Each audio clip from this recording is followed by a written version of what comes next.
Assalamualaikum warahmatullahi wabarakatuh. Perkenalkan, nama saya Anton Gunandri, NPM 2320502116. Izinkan mempresentasikan terkait apa yang sudah saya teliti, yaitu terkait proses produksi komponen pada karburator. Saya lanjutkan.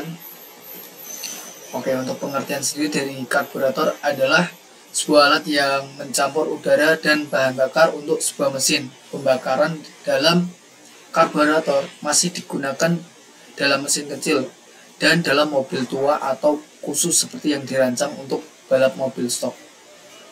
Kebanyakan mobil yang diproduksi pada awal 1980-an telah menggunakan injeksi bahan bakar elektronik terkomputerisasi.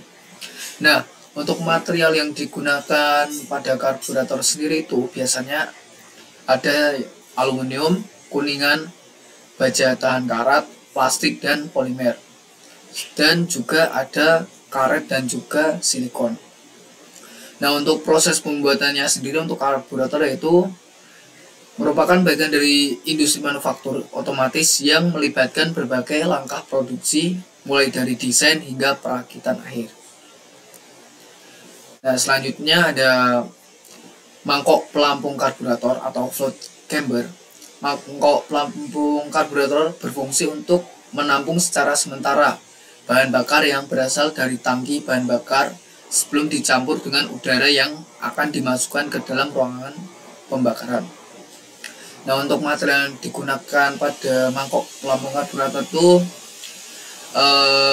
yang berinteraksi langsung dengan bahan bakar dan mengalami perubahan suhu yang signifikan. Pemilihan material sangatlah krusial. Aluminium menjadi pilihan utama dalam pembuatan mangkok pelampung karena beberapa kelebihannya. Nah, kemudian untuk proses pembuatan mangkok pelampung mobil umumnya melibatkan beberapa tahapan, mulai dari persiapan bahan baku hingga proses akhir finishing. Bahan baku yang umum digunakan adalah logam ringan seperti aluminium atau kuningan karena memiliki sifat ringan, tahan lama, dan mudah dibentuk. Kemudian ada yang namanya jarum pelampung atau float valve. Jarum pelampung adalah komponen penting dalam sistem karburator mobil yang berfungsi untuk mengatur jumlah bahan bakar yang masuk ke dalam ruang bakar. Nah, untuk material yang digunakan, jarum pelampung yang terbuat dari stainless steel umumnya menggunakan jenis stainless steel austenitic. Jenis stainless steel ini dipilih karena memiliki beberapa keunggulan yang membuatnya sangat cocok untuk aplikasi ini. Stainless steel, terutama jenis austenitic, adalah pilihan material yang sangat baik untuk jarum pelampung. Untuk proses pembuatannya yaitu adalah komponen presisi yang memerlukan proses pembuatan yang cukup kompleks untuk menghasilkan fungsinya dalam mengatur aliran bahan bakar yang pada karburator kendaraan. Nah, selanjutnya ada yang namanya escape atau katup gas austenitic atau throttle valve. Dalam istilah otomotif, katup gas lebih dikenal dengan sebutan throttle valve. Katup gas memiliki fungsi utama yaitu sebagai pengatur jumlah campuran bahan bakar dengan udara, di mana campuran ini nantinya akan diteruskan ke dalam ruang pembakaran. Yang kedua ada material yang digunakan. Nah, untuk material yang umum atau yang sering digunakan yaitu adalah ADC12 dan 6061T6 dipilih untuk throttle valve. Nah, untuk proses pembuatannya yaitu proses pembuatan escape throttle valve pada umumnya terdiri dari beberapa tahap utama, yaitu pemilihan material, pengecoran, pemanasan, pencetakan atau machining.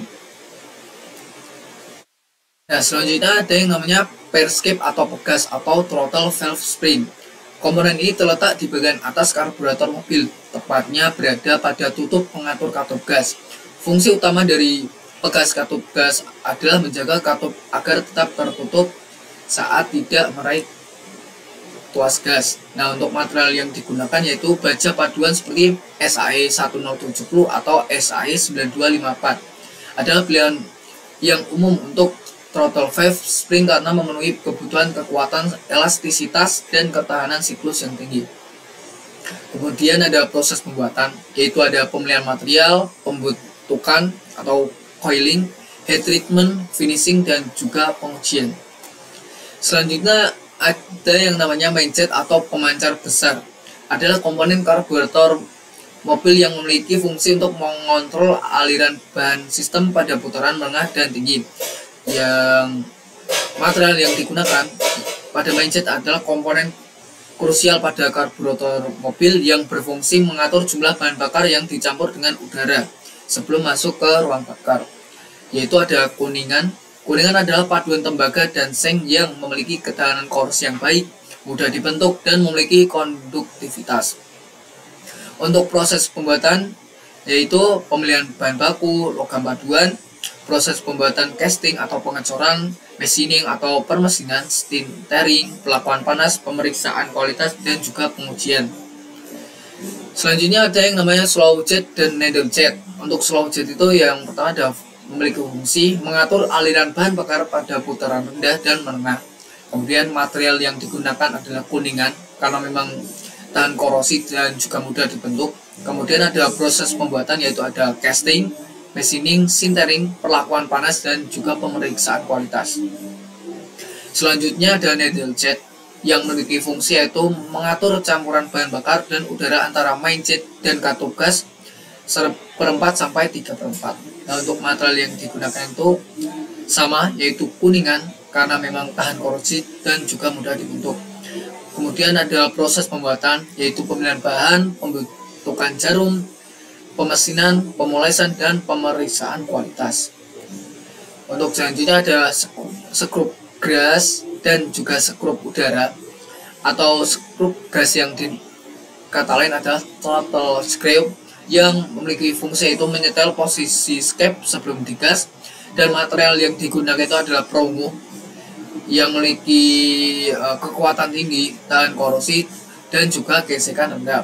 Kemudian untuk proses pembuatannya yaitu pembentukan skrup, pemesinan ulir, perlakuan panas, pemolesan, dan pengemasan.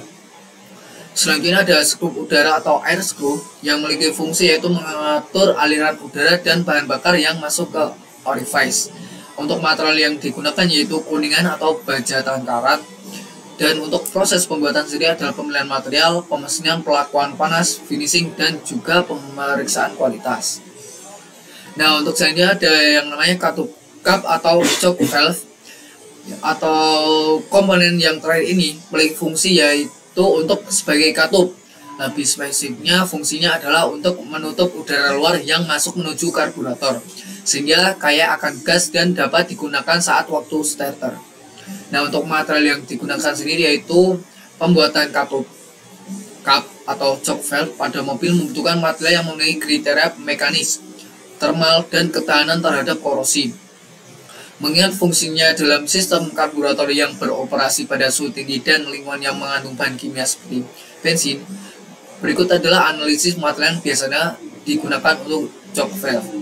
Material logam seperti baja tan karat, paduan aluminium, dan kuningan sering digunakan untuk komponen utama choke valve. Untuk pembuatan katup kap atau choke valve dimulai dengan proses pemilihan material. Biasanya logam seperti baja tan karat, paduan aluminium atau kuningan untuk komponen utama, dan plastik rekayasa atau karet sintesis untuk bagian pendukung. Untuk komponen non-logam seperti seal atau tuas plastik diproduksi melalui injeksi molding atau ekstrusi, lalu dirakit dengan komponen logam menggunakan teknik seperti pengelasan. Nah, mungkin cukup sekian untuk pemaparan yang saya dapat sampaikan terkait beberapa komponen atau proses yang ada di karburator mobil. Mungkin cukup sekian, terima kasih. Wassalamualaikum warahmatullahi wabarakatuh.